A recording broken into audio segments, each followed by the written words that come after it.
Hello everyone, my name is Hashmat Ullah.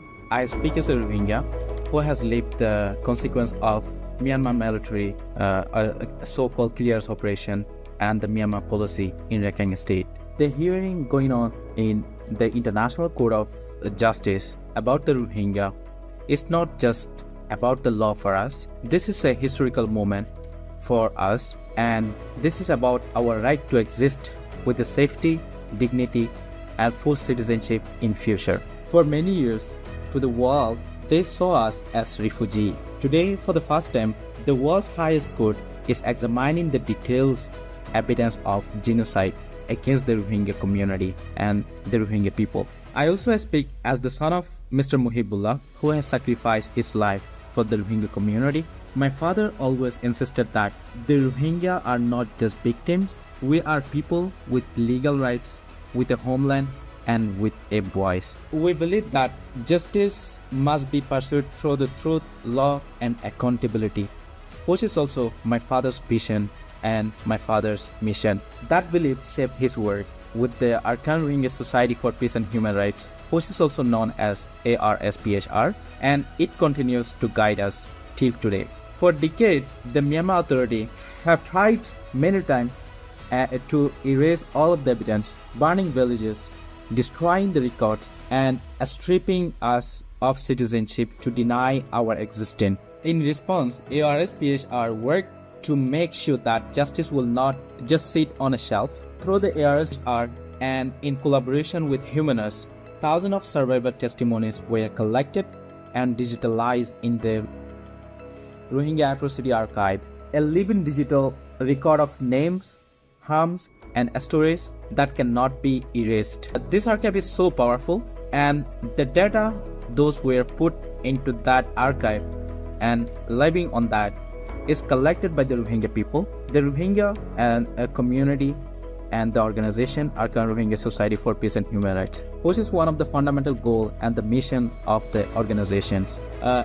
This data collection allows us to change the military denial with the documented fact, which preserved for courts, for history, and for our upcoming generations. For the first time, the ICJ is also hearing the direct testimony from the survivor in the closed section, which was also one of my father's ultimate goal. That most of the time you might have heard some of his statement and voice that he was seeking the ICJ and all of the international community to bring their office to the Bangladesh in Cox's Bazar to be able to take the testimony from the victims and from the survivors. So today this is a historic moment, and we are working through his part that I'm feeling as a son of Mr. Mohib Ullah that his vision and his aim becoming true. While ICJ start the proceeding for taking the testimony from the victims. So for Rohingya in diaspora and those still living in the camps, this means our life experience are finally being written into the formal record of international law, not dismissed or ignored. For us, justice is not just a legal judgment. Justice means we can safely return to our homeland, Arakan, with full citizenship, equal rights, and guarantees of dignity and security.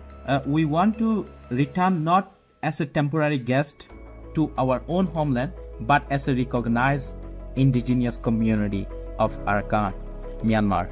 Any repatriation must be voluntary, safe, and dignified with international monitoring and no repeat of past abuses that we have faced since decades. Right now, the situation in Rakhine State is still extremely dangerous. The military agenda and ongoing armed conflict have created new waves of violence and displacement of the Rohingya, and humanitarian blockades that hit the Rohingya communities especially hard.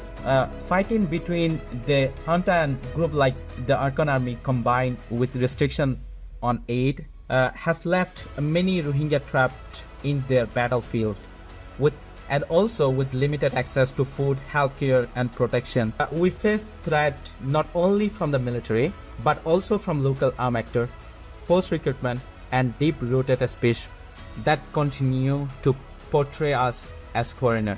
Since the ICJ hearing started, the head speech are circulating all across the social media. This type of hate speech need to stop, and not only a legal declaration is enough for all of the Rohingya and for Rohingya case. This case must deliver in real change on the ground so that our children can grow up with rights, not in permanent camps. As this hearing conclude and the world briefly look toward The Hague in ICJ, I want to leave one message that when the cameras turn off and the judges leave the courtroom, your responsibility as a government, legal expert, human rights group, and ordinary people is just beginning.